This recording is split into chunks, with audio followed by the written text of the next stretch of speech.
Welcome in, everybody, to Fantasy Pros. This is the Fantasy Football Podcast. It is me, Joe Pisapia, and today we're going to do the reverse of the show we just did, right? We just talked about recently some of the players whose projections scare us, but today we're so excited, and we just can't hide it, especially Pat Fitzmaurice and D-Bro, Derek Brown, the king of bros. They can't hide their excitement because some projections have us ready to draft right now. We're not going to because, well, it's the 9th of June as of us recording this, so that's a long way away. But regardless, it's a great time of year to start looking ahead to projections when you're starting to craft the rankings, see where the ECR differs from some of the projections, and you can see them as well at fantasypros.com/projections right now. And while you're at it, make sure you get involved with all of our tools here, including the cheat sheet creator. If you're tired of draft day uncertainty, tired of getting your ass kicked in drafts, well, don't anymore. The cheat sheet creator is here to be your personal guide to the perfect draft. League-specific rankings, we can give them to you. You can visualize your path to victory. I can see it now. I'm closing my eyes.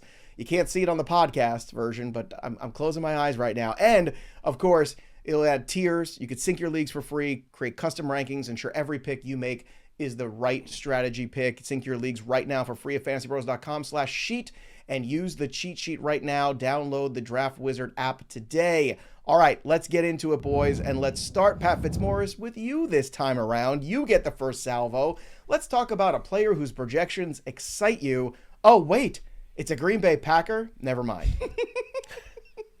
Yeah, it's Josh Jacobs, and truly, Joe, they excite me first and foremost as a Packers fan. We have Josh Jacobs projected for 282 carries, for 1,228 yards and 11.7 touchdowns with 38 catches for 335 yards and 1.3 touchdowns. Those numbers put Jacobs at RB5 in the half-point PPR projections. And the nice thing is that the projections are fairly conservative. Jacobs exceeded those projections across the board last season. The one exception, touchdown catches. He only had one last year. We've got him for 1.3. So last year, D-Bro and I were both a little concerned that Jacobs might not get true workhorse usage because Matt LaFleur had a pretty extensive history of rotating his running backs. Well, mea culpa, our bad. LaFleur really leaned into the workhorse usage for Jacobs, and Jacobs can handle it, man. That dude is as tough as they come. I don't think there's much chance of Jacobs' role changing, even if Marshawn Lloyd stays healthy all year. The Green Bay backfield is pretty much all Josh Jacobs, and these projections are giving me the courage to consider Jacobs with a second-round pick. I think we can all agree on that point. It's all Josh Jacobs. The question is, D-Bro, is he up to the task again for a second straight year? I think he can be. I will definitively say I'm lower on the passing attack for the Green Bay Packers, but I mean, kind of so are the Packers last year. I mean, we talked about this religiously, and Fitz has already talked about this offseason. Is like the Packers switched to a run-heavy offense. Jacobs seemed like he could hold up to the volume. The efficiency numbers bounce back, and if he does it again, man, like I've got him at RB10. I think the conversation starts at RB5 for where you could take him.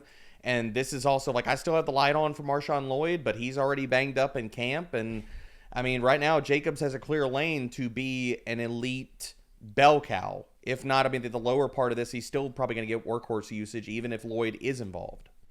All right, D-Bro, let's start with one of the guys you're excited about this year with the projections. And last year, this guy was QB 31, but the year before, he was QB 3. And now he's got a new toy in George Pickens along with CeeDee Lamb. Still not much of a running game, really, at least definitively locked in. A lot of backs without a lot of answers. So it feels like a lot of passing for the Dallas Cowboys and Dak Prescott. So can Dak bounce back? And are the projections showing you that that's going to happen this season? I think Dak absolutely bounces back. And I love the fact that this excites me to the moon and back that Dak Prescott in our projections is QB 12, people. And because right now in ECR, QB 15, ADP, he's QB 15. In some best ball sites, he's as low as QB 18, QB 20. So it is just value for days about Dak Prescott. And I don't think he's going to jump a bunch, guys. Like, I don't think we're going to see Dak Prescott ranked because everybody got burned last year. And we know people are so hyper-reactive to what happened to last year and not looking forward enough to what's going to happen this year that I don't think Dak Prescott gets into QB1 status. And I've got him right outside, like, Right now, he is my QB 13 in my ranks right now, and I'm right in line with this projection because everything is screaming that Dak Prescott is going to have the bounce back season. Like last year, he was QB 20 in fantasy points per game. He was 29th in passing touchdown rate. And what do we know about that? It's not sticky. It bounces back. We don't see those kind of things. And adding George Pickens to this offense, like I had him in that low to mid QB2 range before the addition of George Pickens. But after that, I think firmly we do get the bounce back for Prescott to bounce back to where he's honestly been close to for most of his career. Like I talked about the passing touchdown rate. In 2023, when he's the QB4 in fantasy points per game, 6.1 passing touchdown rate. And everybody's going to say, well, that's not reproducible. Okay, we already saw him fall off the cliff. Now we should see him bounce back to, because in the 3 previous seasons, including 2023, before the fall off last year, this guy had a 5.8 or higher passing touchdown rate. So all this screams to me is that Dak Prescott is a current monster value for everybody doing best ball drafts, and he's probably going to continue to be one, guys, throughout the entirety of draft season. Pat, when I was putting the quarterbacks together for the Black Book, I thought the same thing that Derek did, which is, all right, you're going to get some sort of bounce back and probably a significant discount, and we're seeing it already, right? You're seeing that Dak is hanging out there somewhere around right at the fringe of QB1. And if you're somebody in the Superflex League who, let's say, gets the value of one of the, elite players, the Jamar Chases, the Jeffersons, fading into like the middle to the late first round on you, and then you're looking for quarterbacks to help you out, like Dak Prescott's probably a really good place to kind of build that room out. Do you think that Dak has that bounce back in him in 2025? I do think he does, Joe. And we know that Dak probably isn't going to give us much in the way of rushing value anymore, but he could still be a high-end passer. The projections have Dak second in pass attempts only to Joe Burrow, 585.3 attempts for Dak. And we also have him with our projections fifth in passing yardage at just over 4,100 yards. Neither of those are unreasonable, considering that in 2023 he had 590 pass attempts, a few more than we've got him projected for, and over 4,500 passing yards. So it's really just a matter of whether the projections are being overly optimistic about Dak's health. Like, he's had great health in odd-numbered years. In even-numbered years, not so much. He played 5 games in 2020, 12 in 2022, 8 in 2024. I guess it's good news that this is an odd-numbered year, last I checked. But I'm still a little concerned about Dak staying healthy enough to hit these projections. That's my only issue. Yeah, well, that's a fair assessment. Let's talk about another player on our list here of players that excite us for 2025. And Pat, I'm really looking forward to this next one because we just did a show with Matt Harmon, Debro, and myself where we went through a lot of these second-year wide receivers, and I have a hard time getting excited about this guy. So did Debro. So did Matt. I'm thinking about the phrasing of that as I said it already out loud, but neither here nor there. We're continuing to move forward with this show regardless. So, Fitzy, let's talk about Keon Coleman, because you look at the offensive ecosystem he's in, and it's one that you say Buffalo's going to be good. They're going to score points. Josh Allen's an MVP caliber quarterback. We didn't see a lot of great moments from Keon Coleman last year, and it didn't finish off a season where I thought, oh, okay, well, Keon Coleman's definitely grown into that guy for 2025. So what are the projections has you excited about him this season? Yeah, not a lot of great moments, Joe, but there were moments. And what excites me about the Keon Coleman projections are that they have him as the wide receiver 33.5 point PPR. They give him 47.5 catches for 833 yards, 6.7 touchdowns. And I'm excited that the projections have Keon Coleman as a fairly highly relevant fantasy receiver despite giving him fewer than 50 catches. Now, I don't expect Keon to be a high-volume receiver by any means, but I do think it's possible he takes a significant step forward in year 2 and exceeds 50 catches. There are no target hogs among the Buffalo pass catchers. I could see Keon Coleman approaching or even exceeding 60 receptions if things break right. And we know Keon has big playability. He averaged 19.2 yards per catch and 9.8 yards per target as a rookie. So if Keon Coleman is projected as the wide receiver 33 with only 47.5 catches, he could potentially be a top 20 fantasy receiver if he could get to 60 or 65 catches. And like this guy has crazy ball skills. I know we did not get to see a ton of him last year, but man, if he can get the volume pumped up a little bit and get to 60 catches, that's pretty exciting for fantasy. D-Bro, I think where I keep getting hung up upon is the 47.5 catches. That's the same range we're looking at as Rashad Bateman, Kyle Williams in these projections, Marvin Mims. Yet the ADP for Keon Coleman, as Fitzy was talking about, is a bit higher than those guys. So that's where I continue to struggle there. Now, Fitzy's got a point.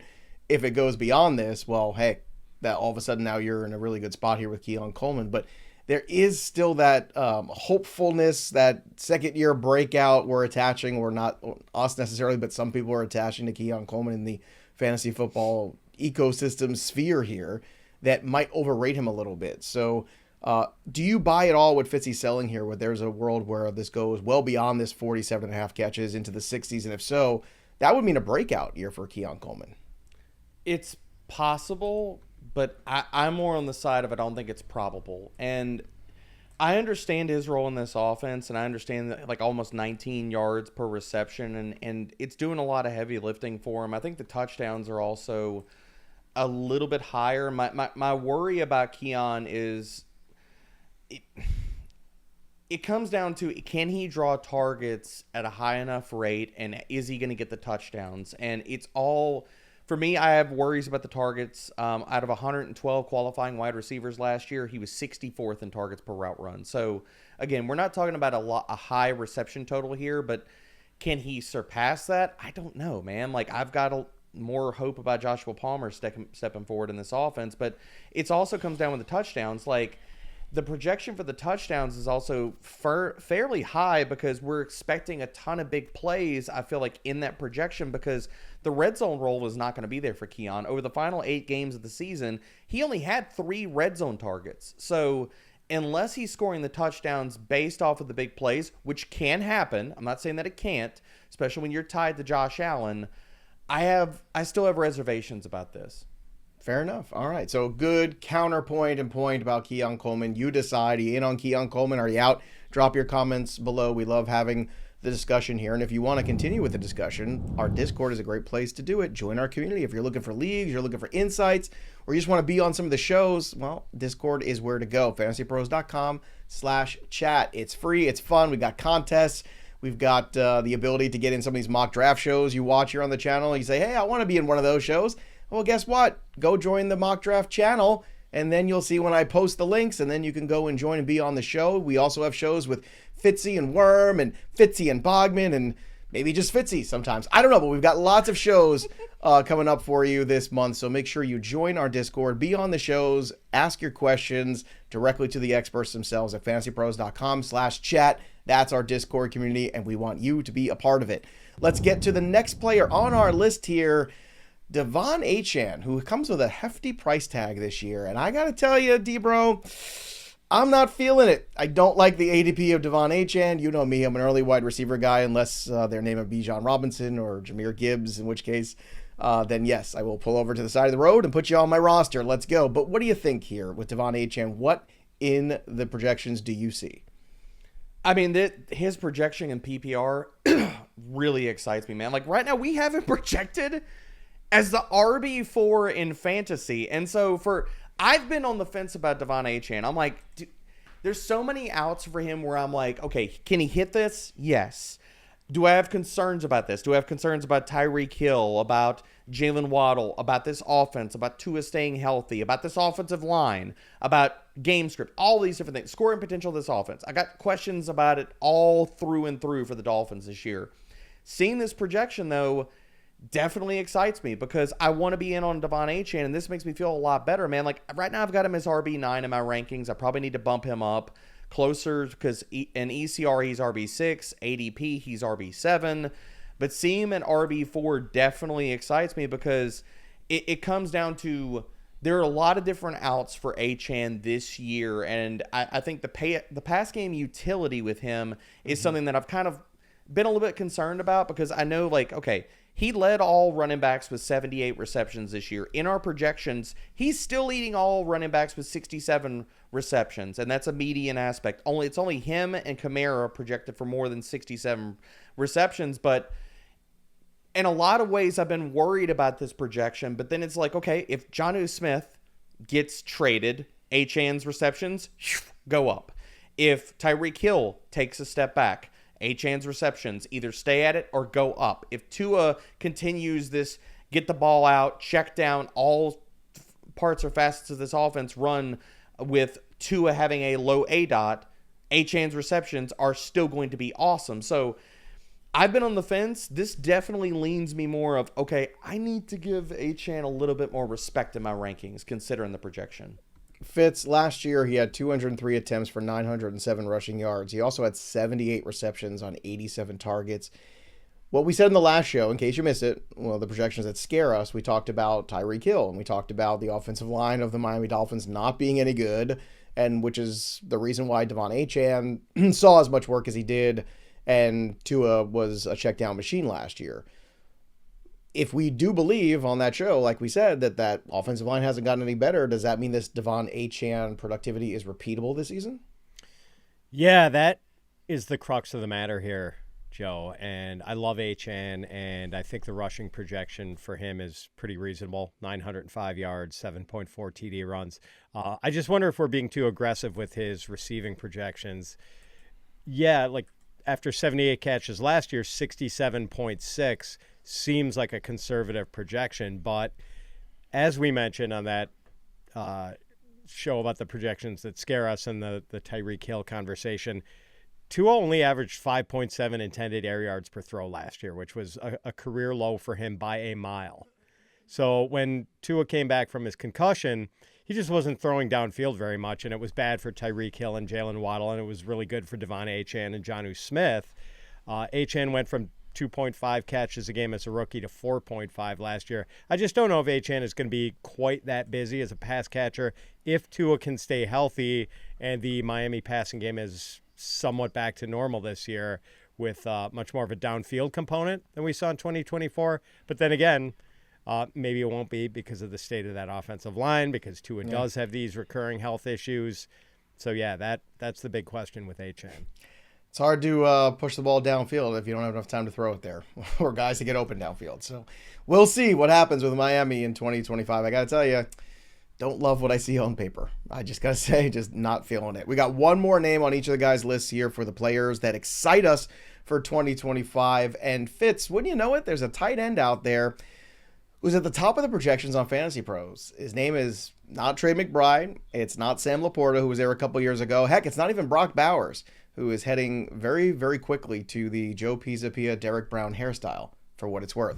But it's George Kittle at the top of it. So let's talk about George Kittle here. These are very aggressive projections here. 75 receptions, 1,024 yards, almost 8 touchdowns. So, Fitzy, you're buying these George Kittle projections, huh?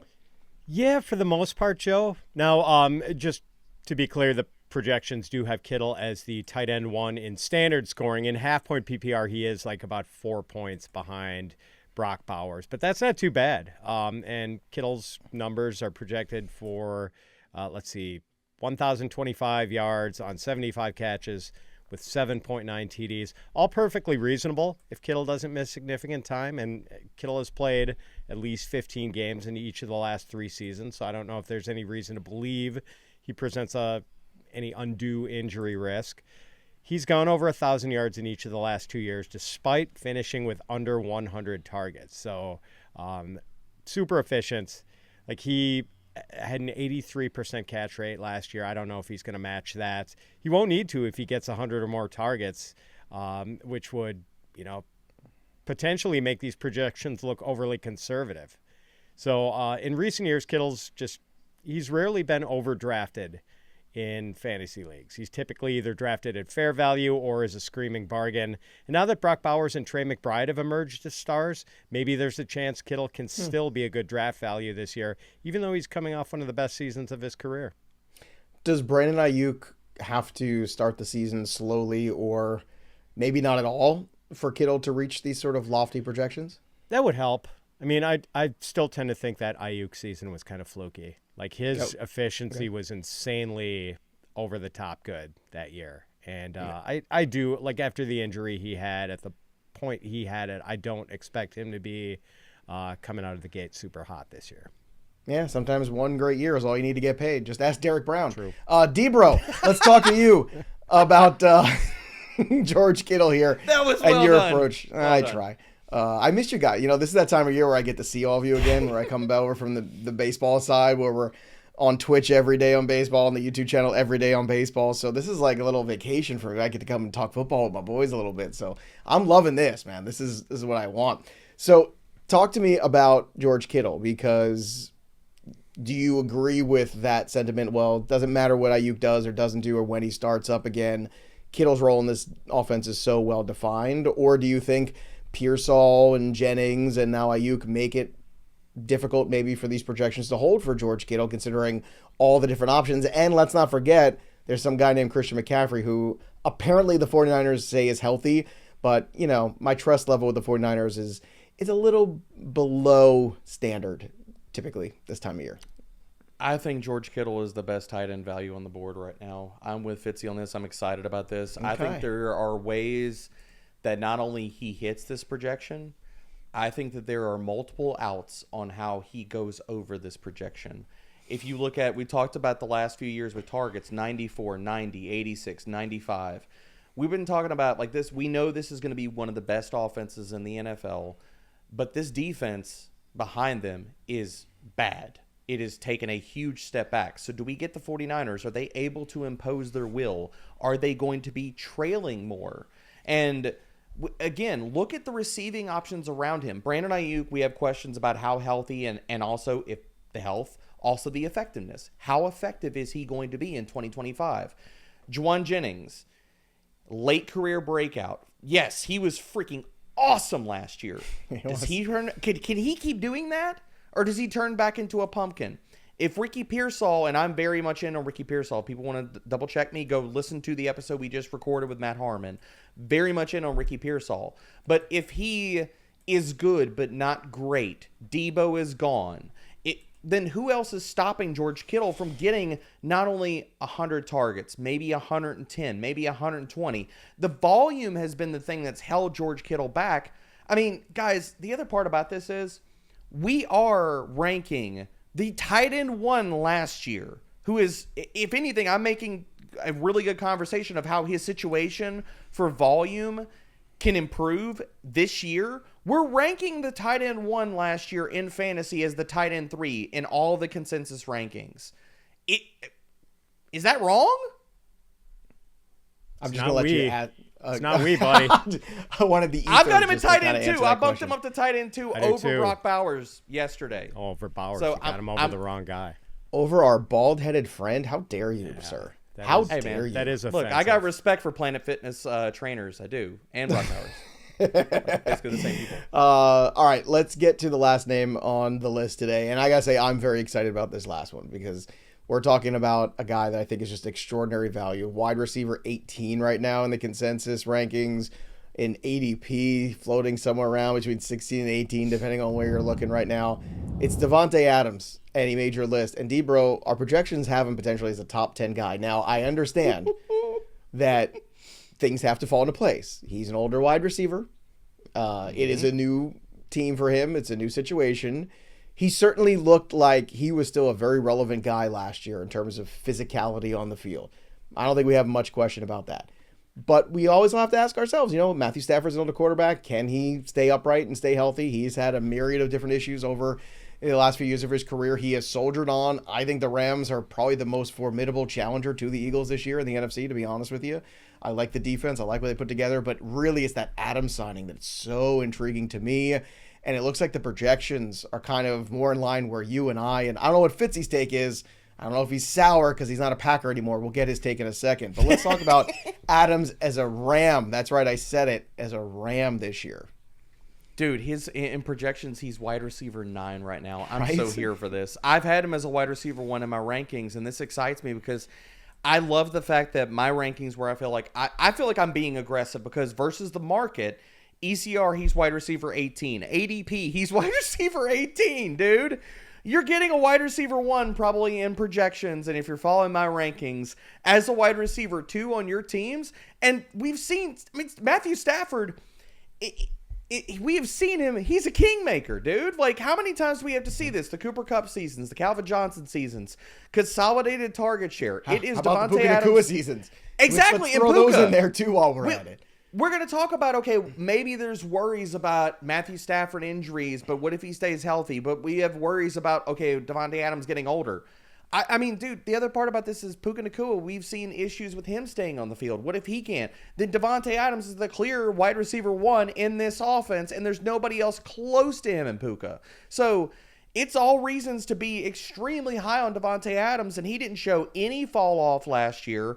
With the Jets, he was on pace for 176 targets, 104 receptions, and I know everybody's going to say, well, those are Aaron Rodgers puffed up numbers. Dude, Matthew Stafford is going to hyper target the most talented players in the passing attack. We've seen it year over year over year. That's going to happen here. Davante Adams with the Jets was wide receiver 7 in fantasy points per game. Top 30 in both route win rate and separation score. Actually, 22nd in separation score. So no fall off. Crazy consolidated target tree. I'm here for Davante Adams as a wide receiver 1 in 2025. Fitzy, you're the OG distributor of the Puka juice. We know that from years gone by.